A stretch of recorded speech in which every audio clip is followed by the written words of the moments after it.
So Rena, Yes. would you like to explain to us what you've been working on in quarantine today? Yes, I would. So 2 years ago, I donated my ukulele, and the only other one I have is somewhere in Narnia, upstate, in a storage unit. So I'm going to take this beautiful champagne box that I got from one of my more fancier restaurants and makeshift a kind of half guitar, half ukulele. And I'll show you guys in the next episode when it's done, but I'll give you a little debriefing on how we're going to do it. This was the neck holder for the champagne here, right? And we're going to have that as the hollow of the guitar. And then we're going to take this top and put it back in, and this is going to become the neck, right? Move that up. And what I'm going to do is create a bridge here, and I have some nylon and steel strings that I'm going to use, and I'm going to string them up, and the tuning pegs are going to be bolt screws. I know it sounds a little weird, but I really think that it could work, and it would be interesting, and maybe I'll play you guys a song when it's all done. But until then, let's get cooking. All right.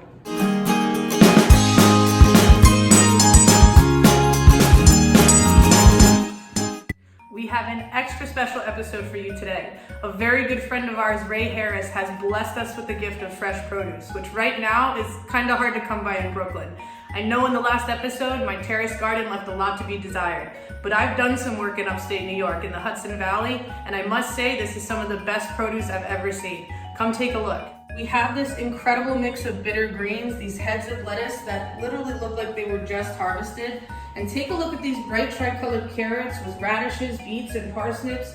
These unbelievably fresh microgreens that will be great garnish for our plating.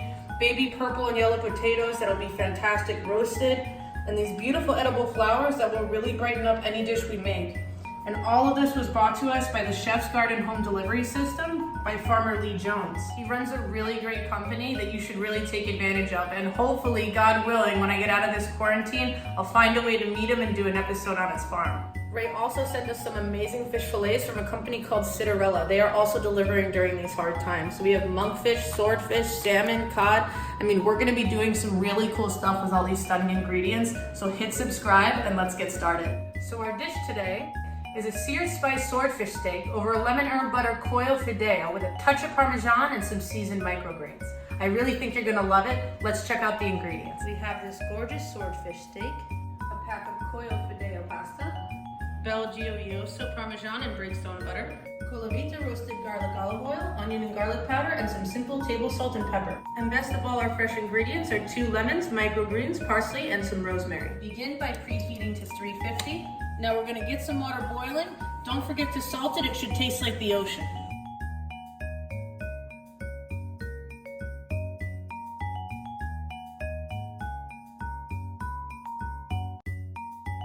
Leave some of the sprigs whole, and we're gonna chop the rest up.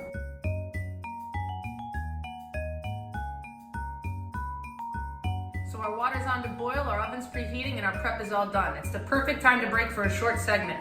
My wife so kindly brought to my attention that I'm starting to chipmunk up in the cheeks a little bit. So we're gonna burn some calories with professional MMA fighter and yoga instructor Gabriella Golfin. She's gonna teach Rishi Mather and I some moves. Wish us luck. All right, Rena and Rishi, let's give this a shot. So I'm using a yoga mat so you get the idea of the space. Step my right foot forward for lunge. Step my right foot back for a reverse lunge. Step my right foot out to the side, lateral lunge with my weight mostly on my left leg. And then cross my leg behind my left like I'm doing a curtsy. From here, turn backwards, starting on my right leg. Step, step, long, and curtsy. All right, with that, lower your hips, bend your knees, and come into Utkatasana chair pose. Give a couple of pulses from here. From here, I'm going to distribute weight onto my right leg, pick my left leg up, and turn. Add a couple of kicks, and then quickly switch to the other leg.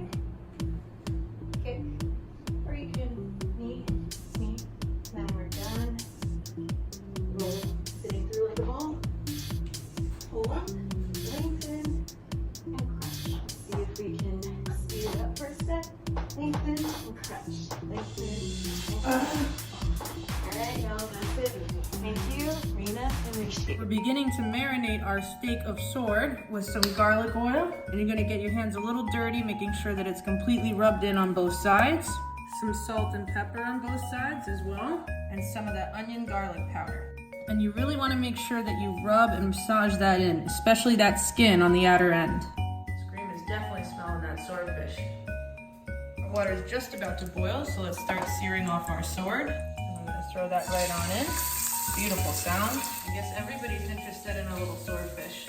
We're just getting that beautiful color on both sides. Now that we have a sear on both sides, we can put it right into our oven. The reason we left a little excess oil is so that we can flavor it with those sprigs that we didn't chop up. That extra rosemary is gonna give it a wonderful kick of flavor. Now that sword's not gonna need a lot of time in the oven, but luckily, Coil Fideo cooks very quickly. Now we're gonna get our butter sauce started by taking a little bit of this salted pasta water, throwing in our butter. Remember to keep stirring gently with Fideo. It's normally used for soup, so it will break easily. Now as that butter melts down, we're gonna add in our chopped rosemary and a couple squeezes of our lemon. Motion, motion, motion. You wanna keep it from breaking. About 4 to 5 minutes, and the Fideo's already pretty much done, but we're keeping it a little al dente to cook the rest in the pan with the sauce. We're gonna throw that pasta right in there with the sauce. You wanna hear that beautiful slapping sound. That means it's fully coated and nice and silky, just like that. Now we can pull our swordfish out and we'll let it rest just right up there.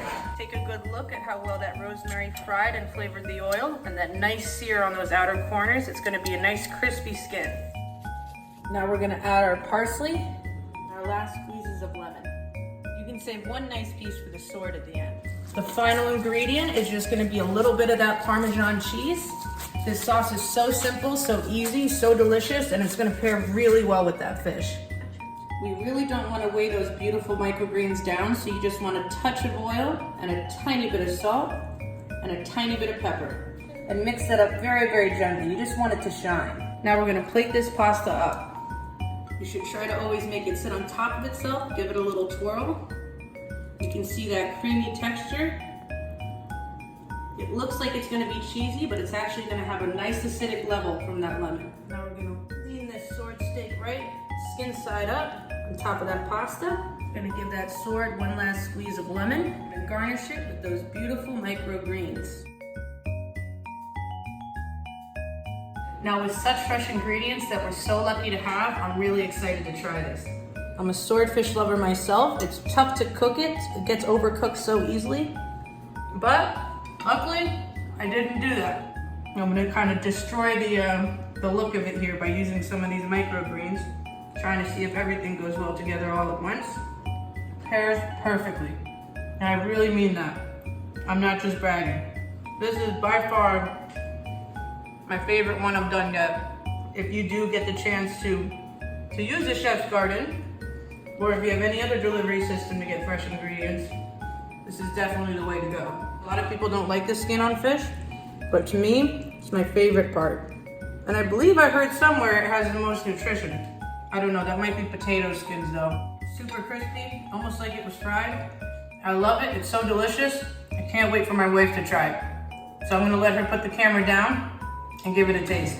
Thank you guys so much for joining us for our 10th episode. We're so happy we finally got to it. Thank you to our subscribers, and thank you very much, Ray Harris. If you like Gabriella Golfin's workouts, she does do Zoom yoga classes. We're gonna hook her social media info below. If you liked us, please follow us on Instagram and hit that subscribe button.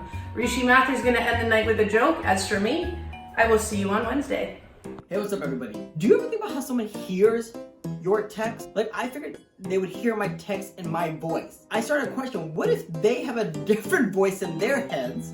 They hear my voice like, hey, what's up? How's it going? And I feel like it's one of those things like Pandora's box, where I shouldn't look into it. I shouldn't even question it, because I feel like the answer is like finding out how I really am in bed.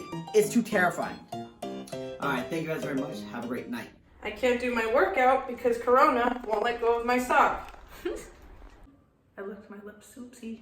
1, 2, 3, action. What did we get? Oh my god.